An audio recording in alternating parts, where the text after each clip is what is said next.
Hello everyone, and welcome to the podcast of English composer Andrew Downes. My name is Paula Downes. I'm Andrew's younger daughter, and on today's show I'm going to be reading Chapter 3 from my granddad Frank Downes' book, Around the Horn. The contents of Chapter 3 are as follows. Second World War begins. BBC restructures its programmes.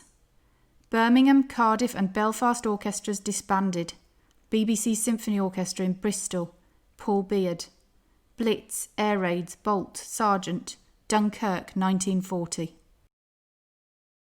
I shall never forget that morning. The family gathered around the wireless at 11 o'clock to hear Chamberlain, in sombre voice, announce that this country is at war with Germany. Full of apprehension and like millions of others, fearing instant bombing, attacks, poison gas and all the other horrors of modern warfare, tension remained high for many days, and the blackout made travelling around the country rather difficult. But incredibly, in those days, one rarely heard of muggings and molestings in the streets. Theatres, cinemas and concert halls suffered inevitably in the initial period. The BBC completely restructured its programmes, particularly in music. The Symphony Orchestra was, on the declaration of war, sent to Bristol. Manchester retained its BBC Northern Orchestra and Glasgow its BBC Scottish Orchestra, whilst Birmingham's Midland Orchestra, Cardiff's Welsh Orchestra and Belfast's Northern Ireland Orchestra were disbanded. All musicians under the age of 35, it was agreed, should be released for national service, and those over that age filled, where possible, vacancies in Bristol, Manchester and Glasgow. 3 string players of the Midland Orchestra, I recall, filled some of those vacancies. Ernest Element went to Manchester. My brother Herbert and Arthur Cockerell went to Glasgow. Bristol suffered badly during this time, and in another raid, Paul Beard had a lucky escape when he was blown off his bicycle. My eldest brother Harry was in Bristol at this time too. He was a professional ballroom dancer and he had a studio there, after studying with Victor Sylvester in London in 1933-34. A Fellow of the Imperial Society of Dancing, he won the West of England Championship for 4 years from 1935 onwards. He had a keen sense of humour, and I remember him telling a story in 1940. One needed such a sense in the grim times of that year.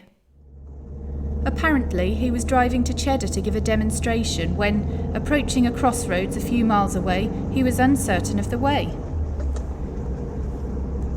Getting out of his Austin 7 on a rather lonely stretch of road, he saw an old gentleman on the opposite side of the road coming towards him. He crossed the road to ask the way. "Excuse me, old chap, can you tell me the way to Cheddar?" he asked politely. The old man looked him up and down suspiciously without answering. He was obviously mindful of the government warnings of fifth columnists, espionage, careless talk, and the fact that signposts had been removed from roads to hinder and confuse the enemy in the event of invasion. He walked around the car, looked at the number plates, licence, etc., peered into the vehicle, and at length turned to Harry, looking him in the eyes, saying emphatically, "I shan't tell 'ee," in a broad West Country accent. Music in Birmingham was in a precarious state at the outbreak of the war. Defence regulations had put the town hall out of use as far as the city orchestra was concerned. Sandbags completely surrounded the building to protect it against the expected air raids.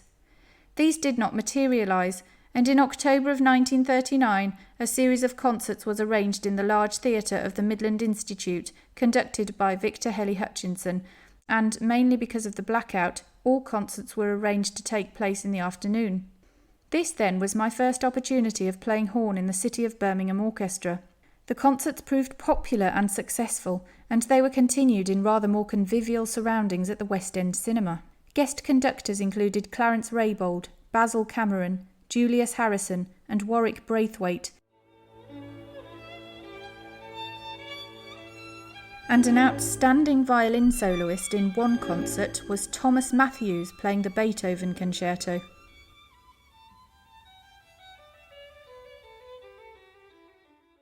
It was a great disappointment to me, however, that Leslie Howard was unable to conduct at this time, owing to ill health.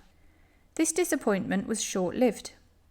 In 1940, when the town hall was once more available as a concert hall, he was able to resume as conductor, and I had the privilege of experiencing as a young player the conducting of this wonderful musician.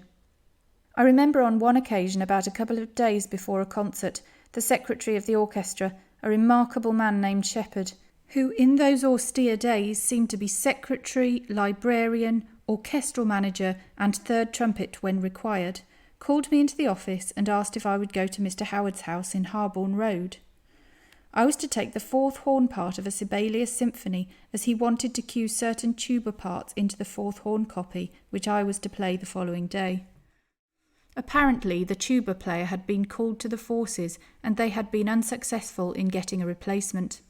Off I went with part and score on the No. 3 bus, arrived at the house to be greeted by his wife Leonora, who informed me that Mr. Howard was not very well, was in bed, and would I go up to him.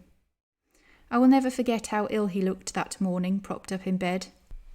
He took the part, and as I gave him the score, he copied in pencil the relevant tuba part without looking at it.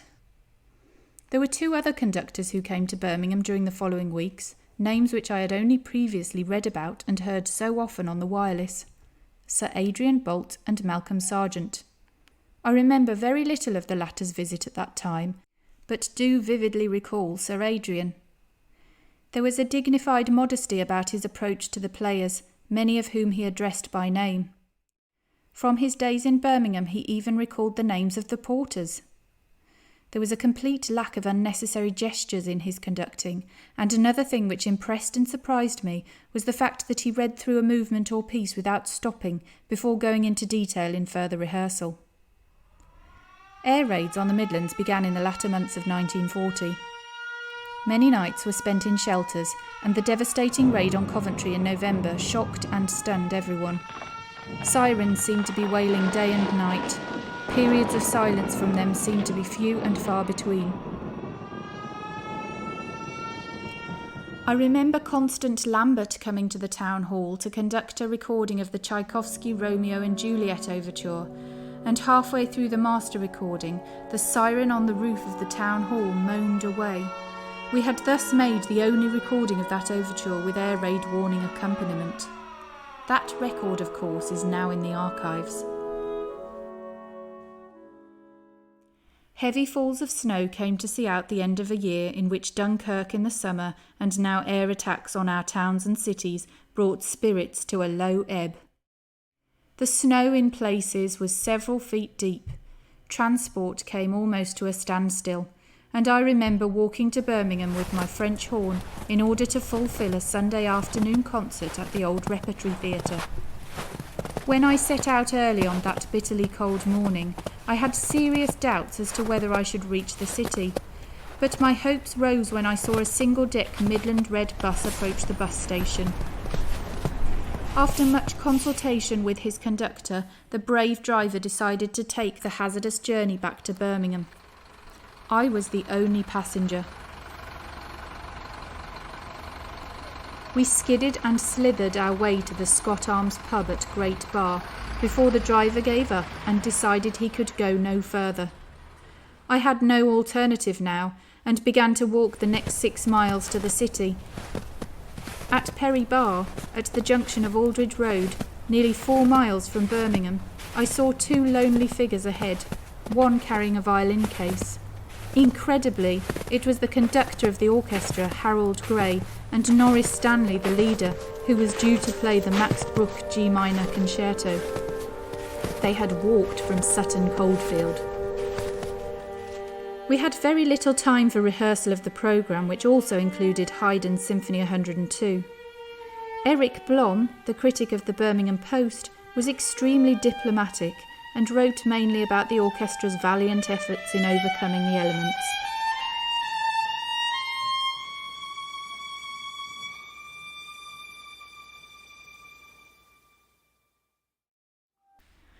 Shortly afterwards, as I was returning from a concert in Nottingham's Albert Hall, where Pushnoff had been the soloist, an air raid was in progress over Birmingham. A red sky and darting searchlights were visible over the city as our coach approached Tamworth from the north, and it ended in a tragedy for us. As we arrived at the Musicians' Union Club in the city centre, an elderly colleague in the horn section collapsed and died before we could get help. It was a nightmare amidst mounting chaos in the adjoining streets, as Harold Gray and I made our way to New Street Station. It was a night I shall never forget.